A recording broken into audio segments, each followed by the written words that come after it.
Le mystère de la création et la révélation d'Adam comme préfiguration de Christ, cela veut dire le mystère préparé avant l'apparition de l'homme sur la terre. Lorsque nous voyons sur la présence de la terre, la présence de la lumière, végétation, les animaux, toutes choses constituent d'abord sur la préparation de l'homme avant d'occuper la terre. Dieu a créé un environnement complet avant de créer Adam.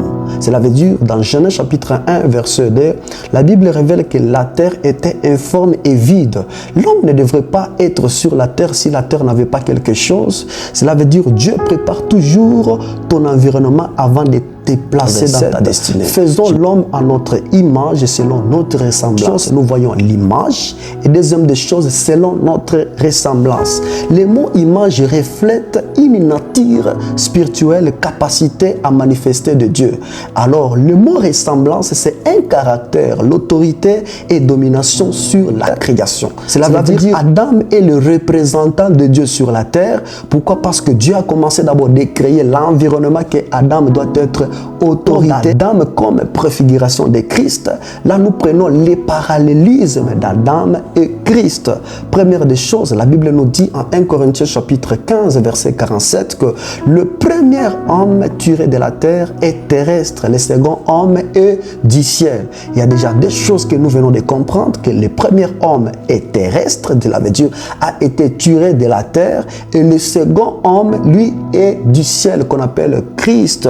Le premier homme qui est Adam formé de la terre, le deuxième homme qui est Christ vient du ciel. Le premier Adam, par sa désobéissance, le péché est entré dans le monde. Le dernier Adam, par son obéissance, la grâce et la vie éternelle sont données. Alléluia. Le premier Adam est tombé dans un profond sommeil pour soutirer sa femme qu'on appelle Ève. Et le second homme qu'on appelle Christ, aussi à la croix de Golgotha, là nous voyons l'eau et le sang à couler pour soutirer ou pour naître ce qu'on appelle l'Église. Tu n'as pas le fruit d'un hasard, mais les résultats d'un plan divin préparé avant ta naissance. Ton identité est en Christ, cela veut dire le dernier Adam est venu pour restaurer ce que le premier Adam avait perdu. Alléluia. Les mystères de la création révélaient que l'homme est le projet de la gloire de Dieu. Adam n'était qu'une ombre, mais une image de celui qui devrait venir, qui s'appelait Christ.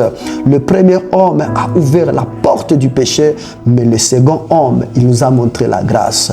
Reçois la grâce de Dieu, reçois la révélation de Dieu, qu'il soit avec toi au nom de Jésus. Amen.